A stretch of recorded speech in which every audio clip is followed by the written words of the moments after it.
ఆర్థిక లెక్కలు నిజమైనటువంటి ఆర్థికవేత్తలు చెప్పాల్సింది మానేసి ఇప్పుడు పత్రికలు ఆర్థికవేత్తల అవతారం ఎత్తినాయి. కొంతమంది అపర మేధావులు ఆర్థికవేత్తల అవతారం ఎత్తేటప్పటికి ఏది నిజమో తెలియనటువంటి పరిస్థితుల్లోకి వెళ్ళిపోయింది. ఇప్పుడు కాగ్ వ్యవహారంలో ఒక లెక్క ఉంది. ఇంతకుముందు జగన్ టైంలో నాశనం అయిపోయిందని చెప్పిన ఈనాడు జ్యోతి రాస్తే, చంద్రబాబు టైంలో నాశనం అయిపోయిందని సాక్షి రాస్తుంటారు. ఇప్పుడు తాజాగా వీళ్ళు రాసుకొచ్చింది ఏంటి? గాలి లెక్కలు, గ్రాఫిక్స్ కబుర్లు, బాబు పాలనలో పెరిగిన అప్పులు, తగ్గిన రెవెన్యూ రాబడి, కొండబద్దలు కొట్టిన కాగ్ గణాంకాలు.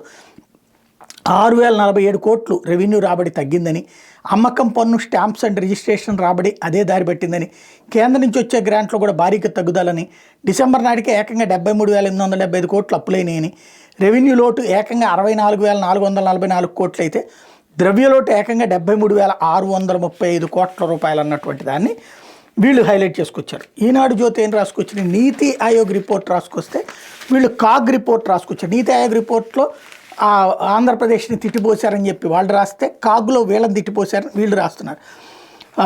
కోవిడ్ లాంటి సంక్షోభాలు లేనందున సాధారణంగా ఏడాదికి రాబడులు పెరుగుతాయి, కానీ చంద్రబాబు పాలన పరిస్థితి అందుకు విరుద్ధంగా ఉంది. అమ్మకం పన్నుతో పాటు స్టాంప్స్ అండ్ రిజిస్ట్రేషన్ ఆదాయం గత ఆర్థిక ఏడాది డిసెంబర్తో పోలిస్తే ఏడాది డిసెంబర్ వరకు వచ్చిన ఆదాయం తగ్గిపోయింది. అమ్మకం పన్ను తగ్గిపోవడం అంటే ప్రజల కొనుగోలు శక్తి పడిపోవడమేనని అధికార వర్గాలు పేర్కొన్నాయి. ప్రజల దగ్గర డబ్బులు లేకపోవడమే అమ్మకం పన్ను తగ్గిపోవడానికి ప్రధాన కారణమని అధికారులు తెలిపారు.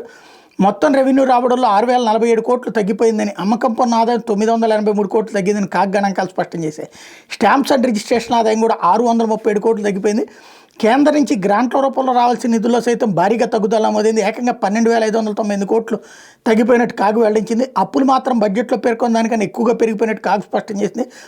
మార్కెట్ ద్వారా ఈ ఆర్థిక ఏడాది మొత్తానికి 68,360 కోట్లు అప్పులు చేస్తామని బడ్జెట్లో పేర్కొని 73,875 కోట్ల రూపాయలు అప్పు చేసిందని కాగ్ ఎత్తి చూపెట్టింది. రెవెన్యూ లోటు, ద్రవ్య లోటు భారీగా పెరిగినట్టు కాగ్ గణాంకాలు స్పష్టం చేస్తున్నాయి. 2023 డిసెంబర్ నాటికి మించి ఈ ఏడాది బడ్జెట్లో అంచనాలకు మించి ద్రవ్యలోటు, రెవెన్యూ లోటు పెరిగిపోయింది. బడ్జెట్లో ఈ ఆర్థిక ఏడాది మొత్తానికి రెవెన్యూ లోటు 34,743 కోట్లుగా పేర్కొంటే, ఆర్థిక ఏడాది ముగియడానికి ఇంకా 3 నెలలు ఉండగానే రెవెన్యూ లోటు ఏకంగా 64,444 కోట్లకు చేరింది.